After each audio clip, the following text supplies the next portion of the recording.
شكرا يا ربي شكرا هديت قلبي شكرا نورت دربي شكرا شكرا يا رب شكرا يا ربي شكرا هديت قلبي شكرا اعوذ باللہ من الشیطان الرجیم بسم اللہ الرحمن الرحیم نحمدہ و نصلی علی رسولہ الکریم اما بعد ناظرین کرام سلام علیکم ورحمۃ اللہ وبرکاتہ۔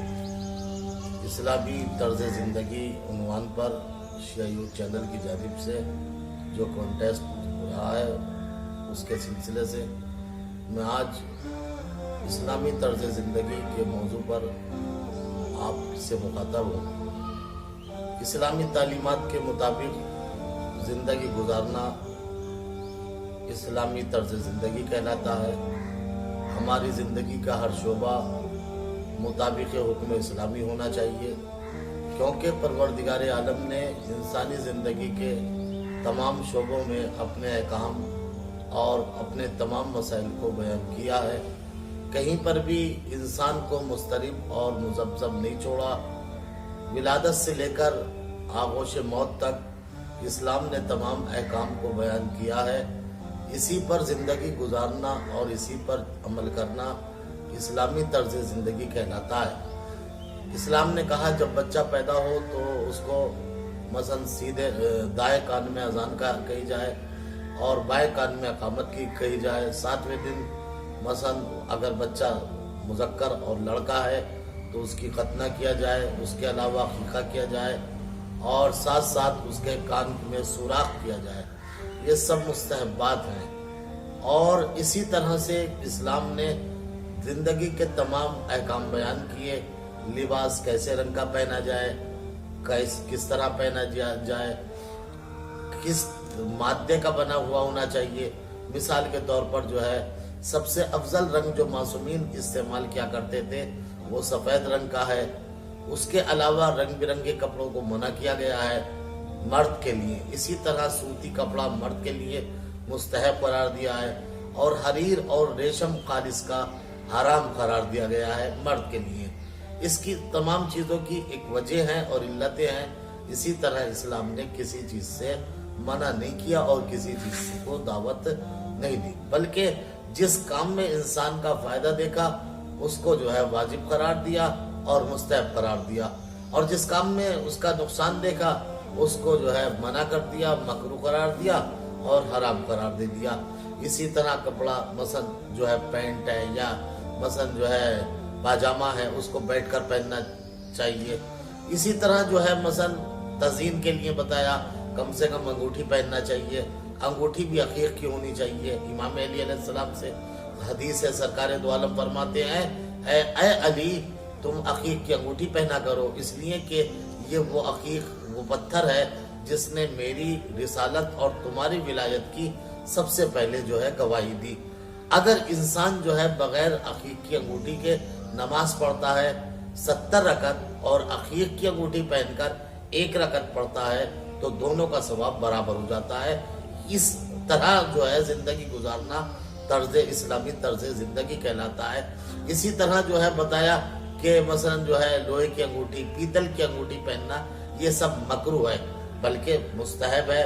عقیق کی ہونی چاہیے، فیروزے کی ہونی چاہیے، در نجف کی ہونی چاہیے، اور جو ہے سیدھی ہاتھ کی انگلی میں انگوٹھی پہننا چاہیے، الٹے میں منع کیا گیا ہے۔ اسی طرح بہت سے احکام، یہ سب چیزیں کیوں بیان کی گئی ہیں؟ تاکہ انسان جو ہے یعنی نفسیاتی اعتبار سے اور اس کا رویہ جو ہے قوی ہونا چاہیے۔ حدیث سرکار دو عالم میں ملتا ہے کہ ایک جو ہے وہ ضعیفہ سے ضعیفہ یعنی سن رسیدہ سے سن رسیدہ خاتون کو چاہیے کم سے کم اپنا ایک گلوبند پہنے۔ یعنی کیا مطلب؟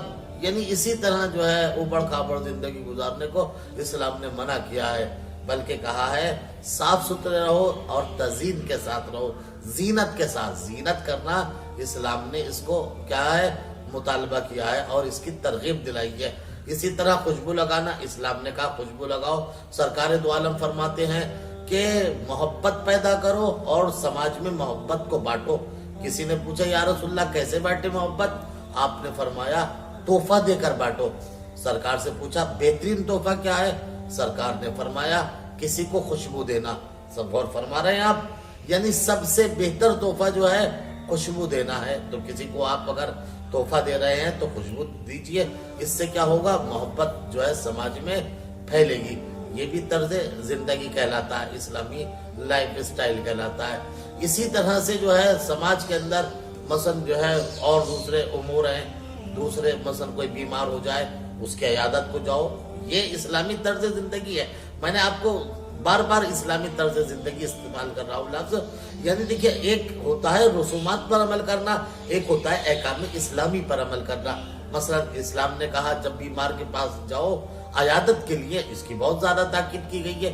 یہاں تک حدیث قدسی میں ملتا ہے کہ اللہ شکایت کرے گا انسان سے, اے میرے بندے میں بیمار ہوا تو میری عیادت کو کیوں نہیں آیا؟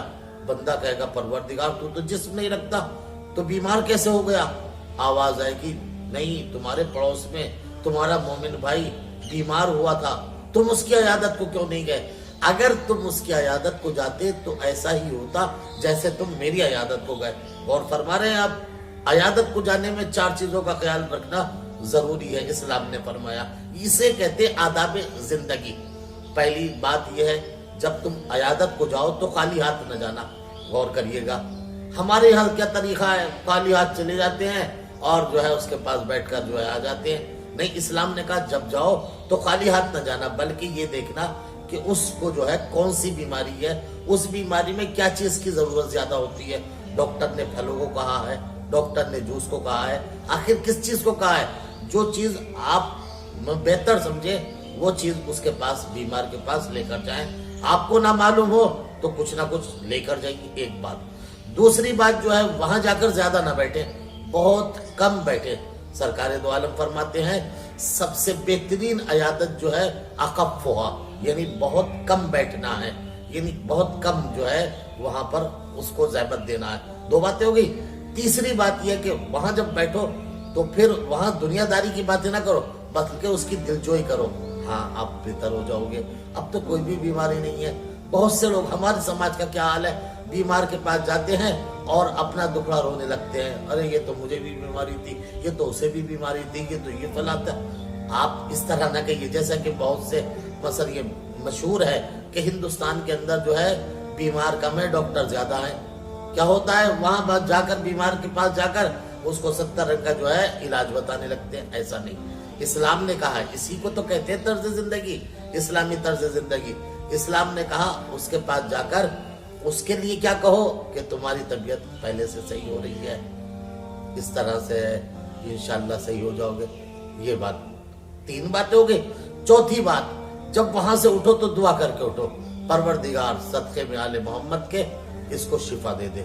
اگر یہ 4 باتوں کا خیال رکھیں گے ہم تو انہی 4 باتوں کے خیال رکھنے کا نام اسلامی طرز زندگی کہلاتا ہے. بقیہ جو ہم سماج میں کرتے ہیں اس کو رسم و رواج کہتے ہیں, اسلامی طرز زندگی نہیں کہتے.